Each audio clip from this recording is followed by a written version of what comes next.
السلام عليكم البنات، كيف نتوما؟ لاباس عليكم؟ مزيانين؟ كنتمنى تكونوا في احسن الاحوال ديالكم ان شاء الله يا ربي. اليوم رجعت لكم فيديو جديد ان شاء الله. اليوم بغيت نعمل معكم الطريقه ديال الشوسون. في الفيديو اللي فات عملت لكم الطريقه الاولى وهذه غتكون الطريقه الثانيه.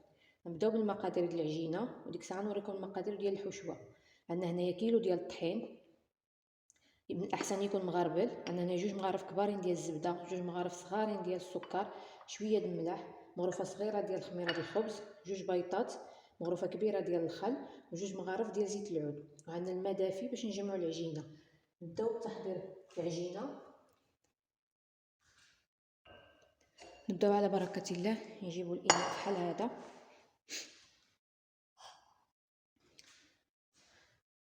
نعملوا فيه الطحين.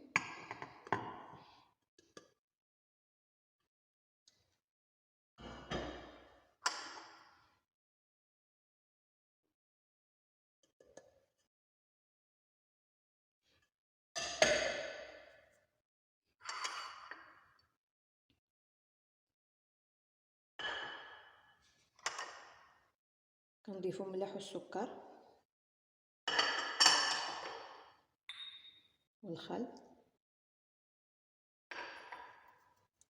والخميره. انا عندي خميره حبوب، نتوما الا عندكم الخميره العجينه عملوها في شويه د الماء عاد كبوها على الطحين.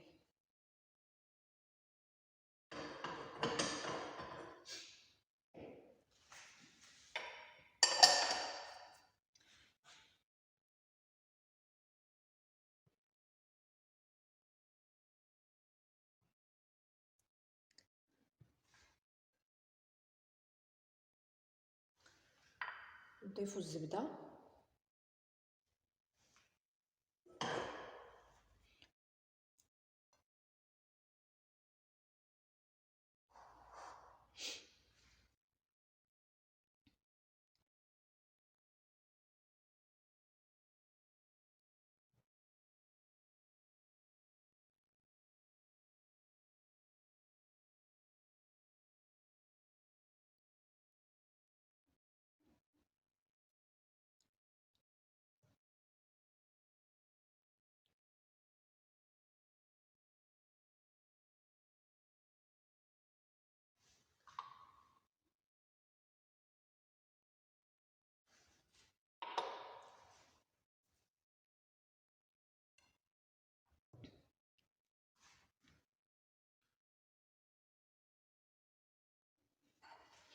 نضيفوا البيضات،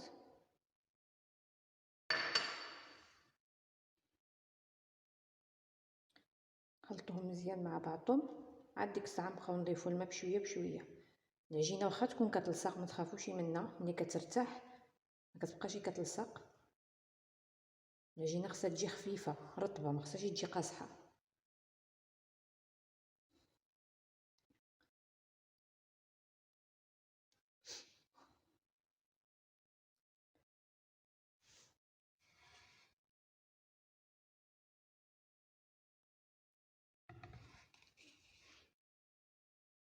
نكبوا الماء بشويه بشويه.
نبقاو نجمعوها بهاد الطريقه هذه حتى تجمع لنا كامله.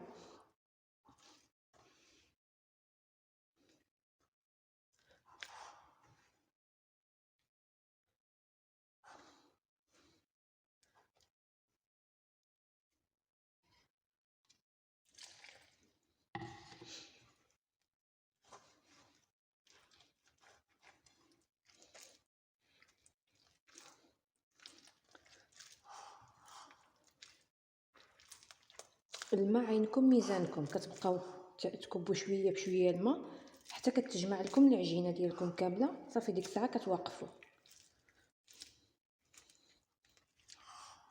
باينه صافي تجمعت لي العجينه. دابا غنوقف الماء.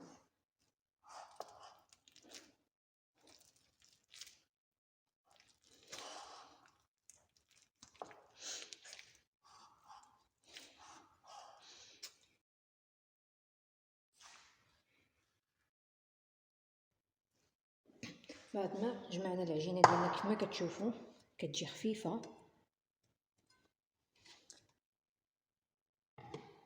كنغطيوها بالسلوفان وكنخليوها نص ساعه ترتاح. نغطيها ونرجع لكم نحضروا الحشوه ديالها. رجعت لكم باش نعدلوا الحشوه. عندنا هنايا الجعده كتبقى الا كانت كبيره عملوا غير 4، الا كانت صغيره عملوا غير 3 اولا عملوا 6. عندنا هنايا 2 بصلات كبارين، الا كانوا صغارين عملوا 3، الا كانوا كبارين عملوا 2. عندي هنايا 2 قرعات كبارين محكوكين. عندي هنايا الجداد، انا عندي هنايا الجداد قطعته صغير باش ما يقطعليش العجينه.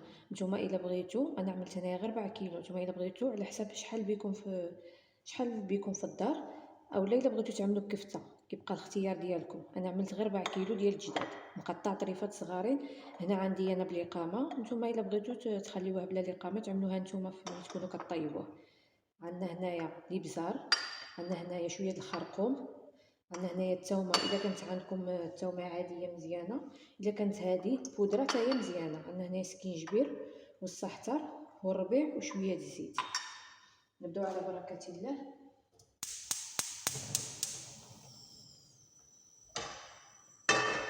مقله نعملو شويه الزيت، نعملو البصلايه الاولى تشحر.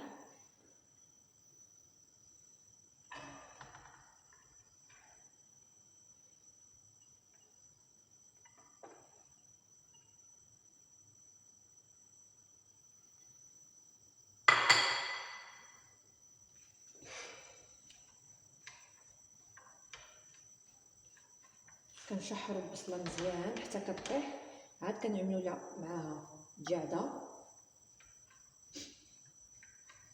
حتى كطيح الجعده، عاد كنعملوا معاها القرع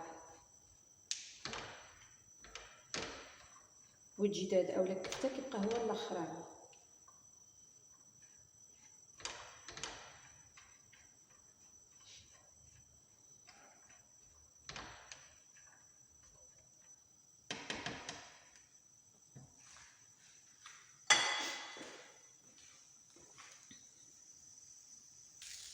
بعد ما طحت لنا البصله بهذه الطريقه هذه كما تشوفوا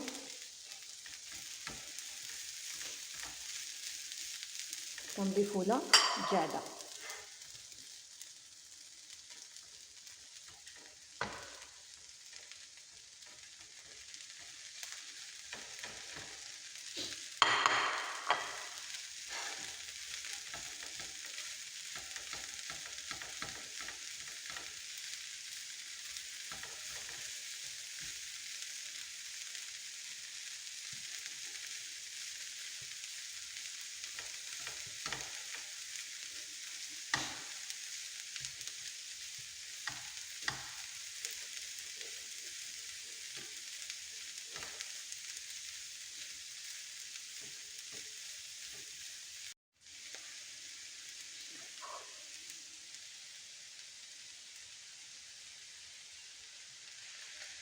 كنبقاو نضيفوا الجعده بشويه بشويه.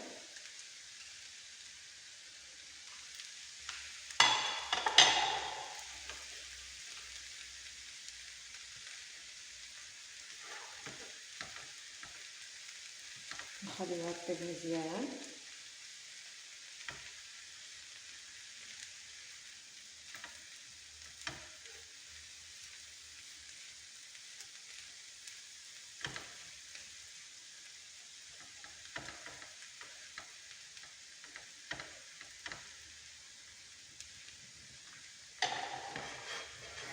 ونخليو حتى كطيب جاده، عاد كنضيفوا لها القرع، اولا تقدروا تعملوا القرع في مقلايه اخرى وطيبوه بوحديتو حتى يطيب، ديك الساعه تضيفوه مع الجعده والبصل. رجعت لكم بعد ما طحت لي الجعده مزيان، لكن باقي خصها طيح الصراحه، باقي خصها طيب شويه. نخليوها طيب على خطره.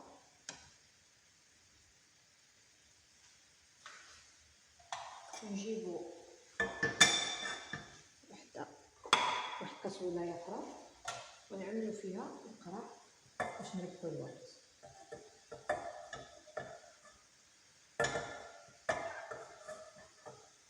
كما كتشوفوا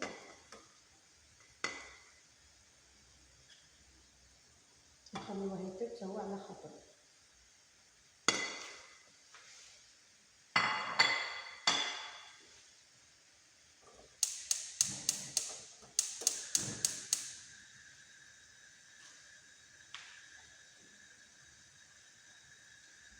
ما حتى شي تعملوا له الزيت حيت هو اصلا كيطلق الماء ديالو.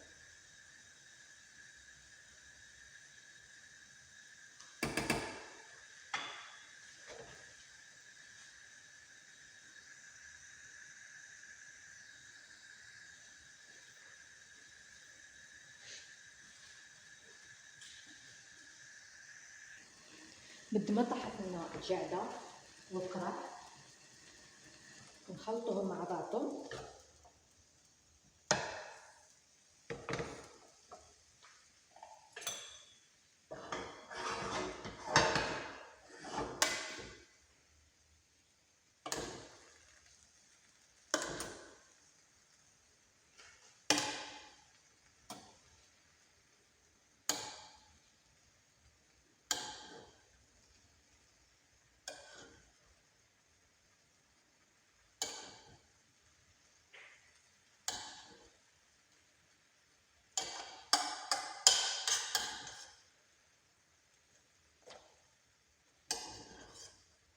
كما كتشوفوا نخلطوا كلشي مع بعضو.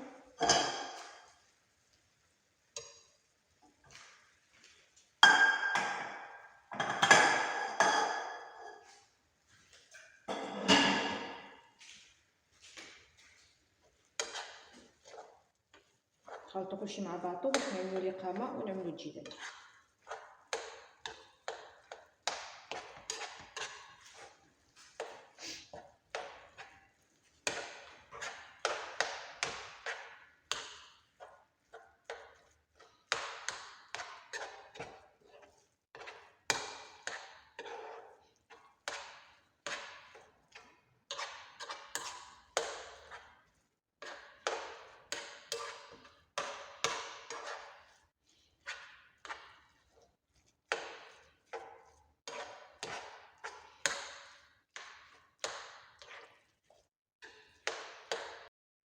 كما كتشوفوا بعد ما خلطنا كلشي انا غنعمل في مقلايه اخرى غنعمل فيه الجداد.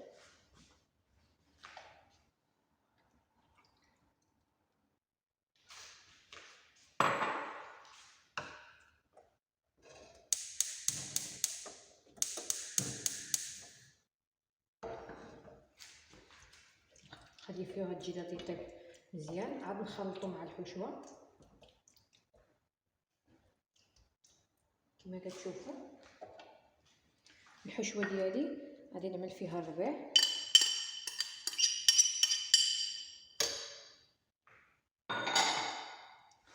وفيها سكينجبير،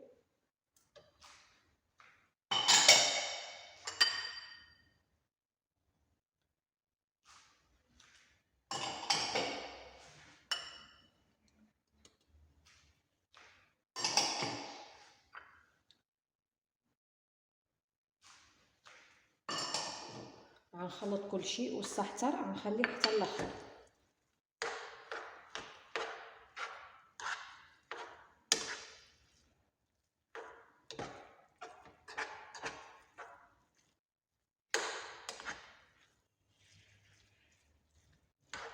نخلطو كلشي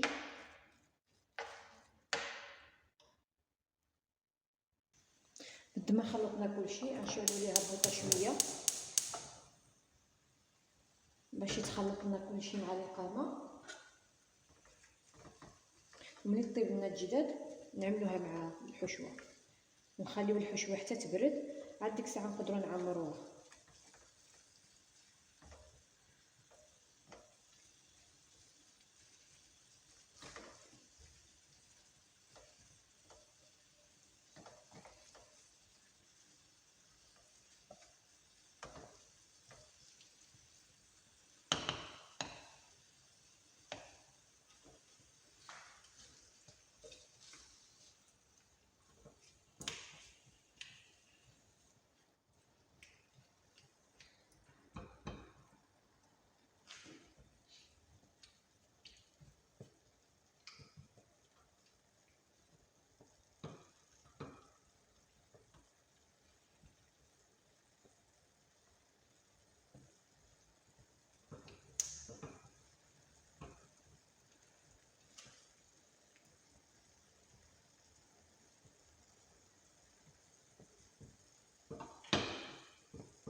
كما كتشوفوا بالدماغ بدات كطيب لنا الجداد.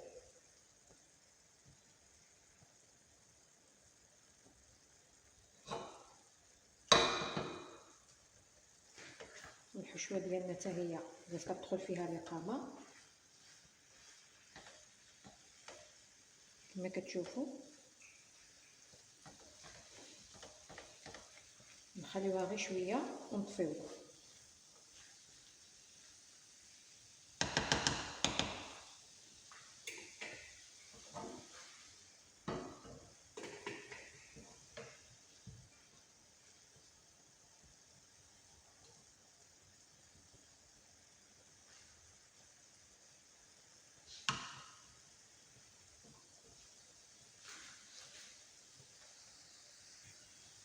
بعد ما طابت لنا الحشوه والجداد كنخلطوهم مع بعضهم وكنخليو الحشوه تبرد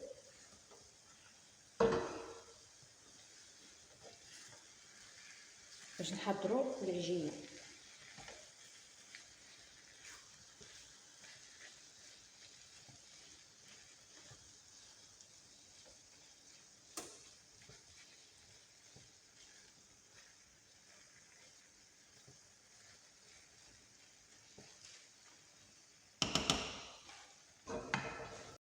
بعد ما طابت لي الحشوه عملت لها السحتر وخليتها تبرد.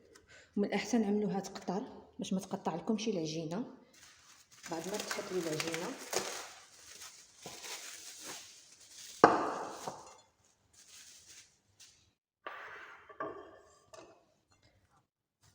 غادي نشبروا العجينه ديالنا ونكوروها كويرات صغارين وغنخليوها ترتاح غير شويه. كما كتشوفوا العجينه رطبه.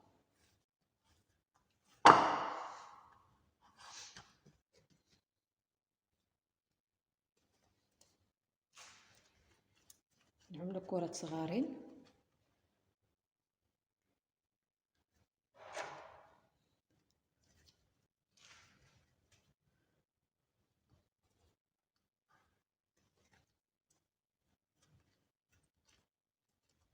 واخا تلصق لكم في يدكم ما تخافوش، عملوا غير شويه د الزيت في يدكم.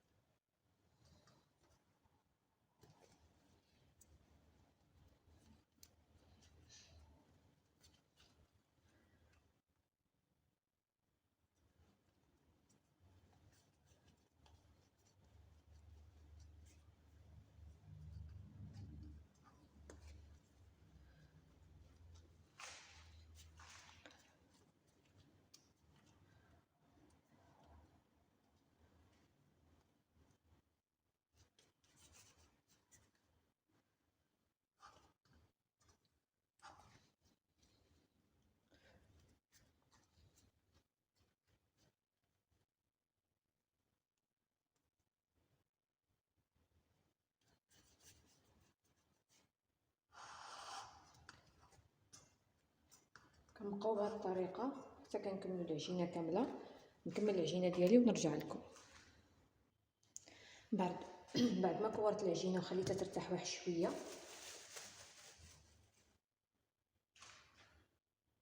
الحشوه ديالنا بردت،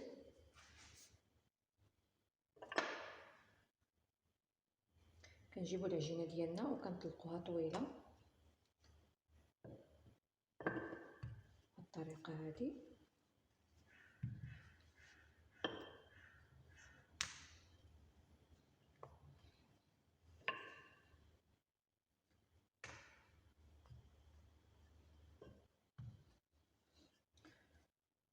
خصكم كتلصق، عملوا لها غير شويه د الطحين ما تبقاش تلصق لكم.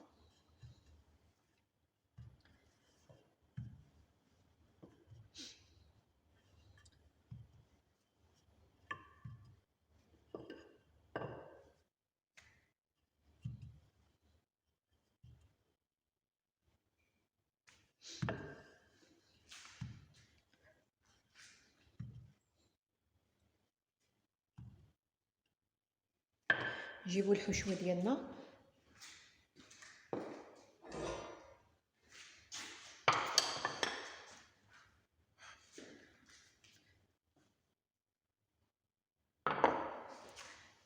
بعد ما بردت لنا الحشوه ديالنا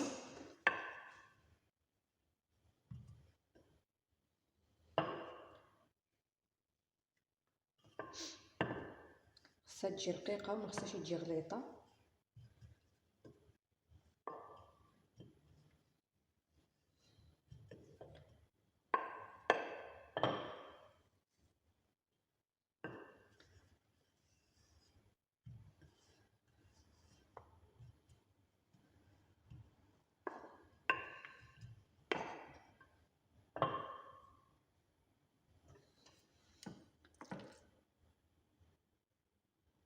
كنعملوا الحشوه ديالنا هنايا في الوسط بالطريقه هذه.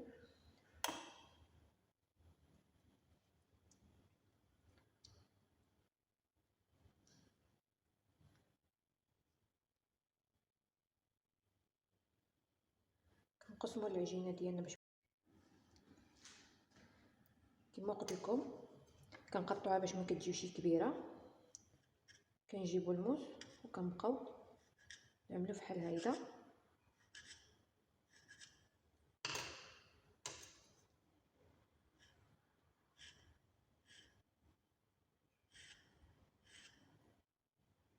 كما كتشوفوا وكنبقاو نلويو بهذه الطريقه هذه.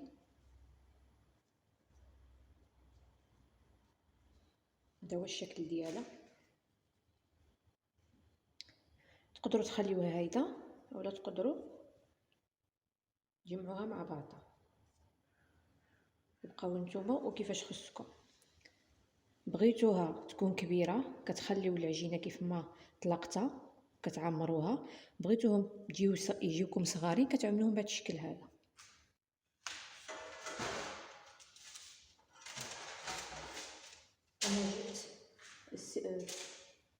انا عملت ورق الزبده باش ما تلصقليش، عملتها هنايا. وانتم الا بغيتو دهنوها غير دهنوا الصينيه غير بالزيت وبقاو تنزلوه.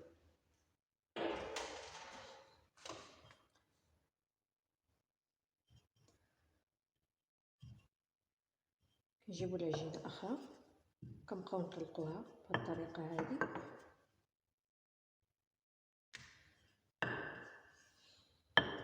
باش يجيوكم هشاشين تجيكم شي العجينه داقصه. نجيبوا الحشوه اخرى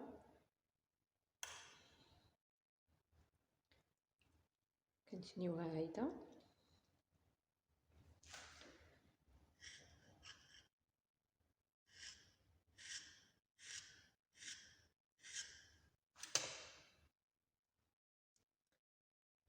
نبقاو نعملو لها بهذا الشكل هذا كما كتشوفوا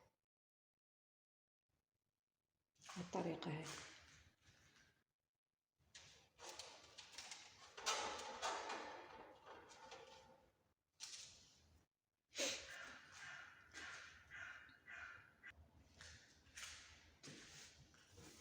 نديرو بشكل اخر.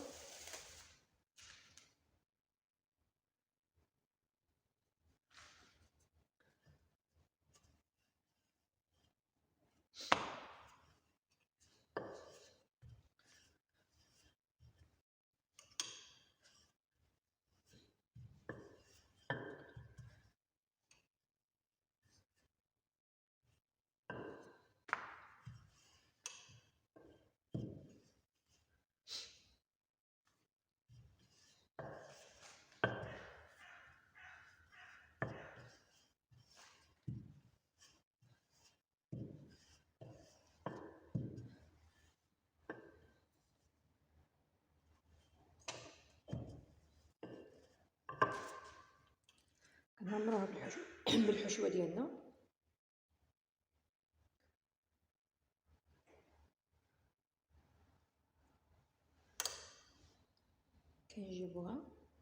كنجبدوها كنتسيو.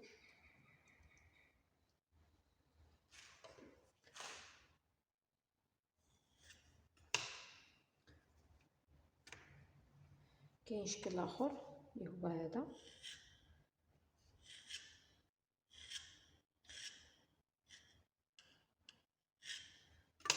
كنشبرو هادي كنبقاو نلويوها هيدا كنهبطوها هنايا. كاين جوين اخرى بهاد الطريقه هادي كيف ما كتشوفوا.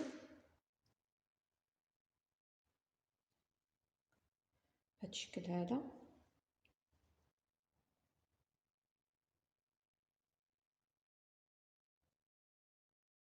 هادو اللي كيبقاو كنزولوهم. هذا هو الشكل الثاني كيف ما كتشوفوا كيجي هيدا.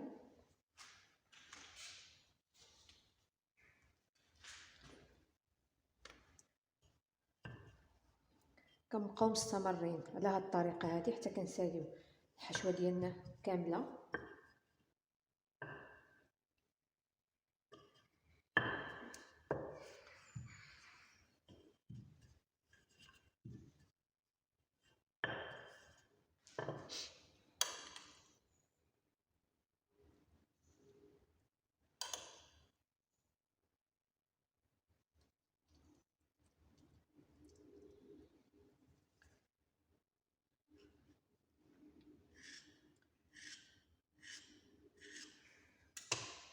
كاين طريقه اخرى كيجي هيدا بهذا الشكل هذا. كتجي هيدا. عندكم ثلاثه طرق كتعملوهم نتوما كيف ما بغيتوهم. نكمل العجينه ديالي ونرجع معكم. رجعت لكم بعد ما ساليت العجينه ديالي، عمرتها ذوقتها بهذا الشكل هذا كيف ما وريتكم في الفيديو. عندي هنايا بيضه عملت فيها شويه د الحليب بشويه د الخل. نتوما الا بغيتو تقدروا تعملوا صلصه الصوجا حتى هي كتجي مزيونه. وهنايا تقدروا تعملوا هاد الحبه السوداء اولا تقدروا تعملوا الزنجلان، كيبقى الاختيار ديالكم نتوما. انا بغيت نزوقها لهادي ندهنو. وفران انا كنعمل له 150 درجه، نتوما على حسب الفران ديالكم. نخليها 45 دقيقه حتى تطيب وتحمر لنا مزيان.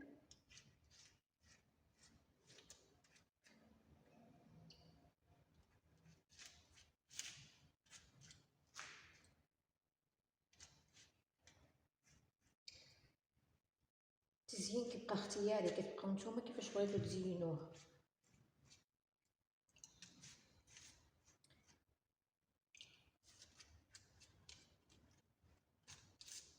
كندهنوها كامله باش كتخرج لنا محمره.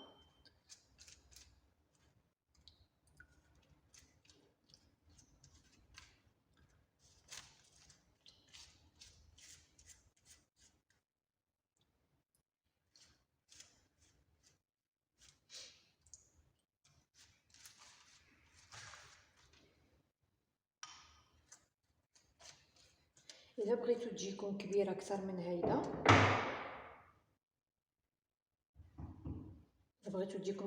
من هيدا، تقدروا ملي تكونوا كتطلقوها كيف ما وريتكم تزيدوا تطلقوها من الجناب، باش تجيكم كبيره. انا بغيتها تجيني صغيره عليها ما طلقتهاش من الجناب.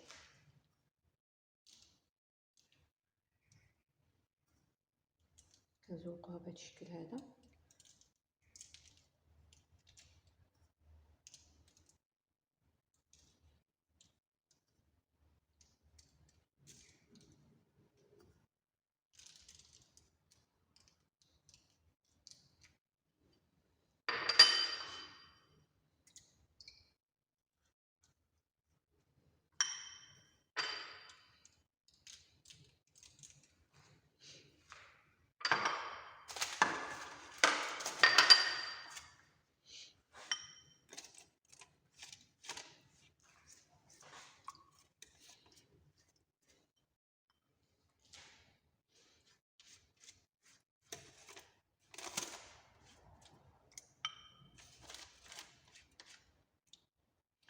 كما كتشوفوا كندهنهم كاملين مزيان.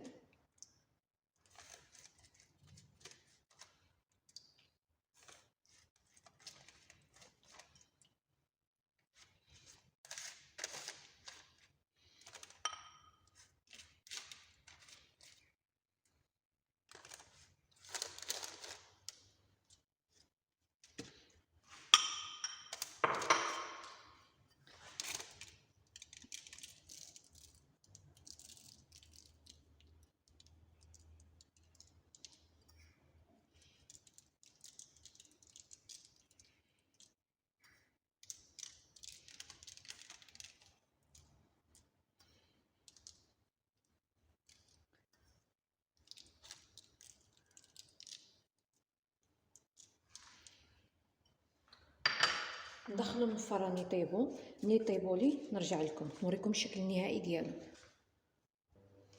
رجعت لكم بعد ما طابوا لي الشوصون ديالي بهذا الشكل هذا. كيف ما كتشوفوا صراحه كيجيو هشاشين وخفافين كيف ما كتشوفوا بهذه الطريقه. كيجيو مقطنين من الداخل، كيجيوش مدقسين كيف ما كتشوفوا. كنتمنى الى عجبكم الفيديو تشاركوه مع صحاباتكم وتجربوا الوصفه وتقولوها لي في الكومونتير، ودعموني بلايك وتعملوا زر الاشتراك. تلقاكم فيديو جديد ان شاء الله يا ربي. السلام عليكم.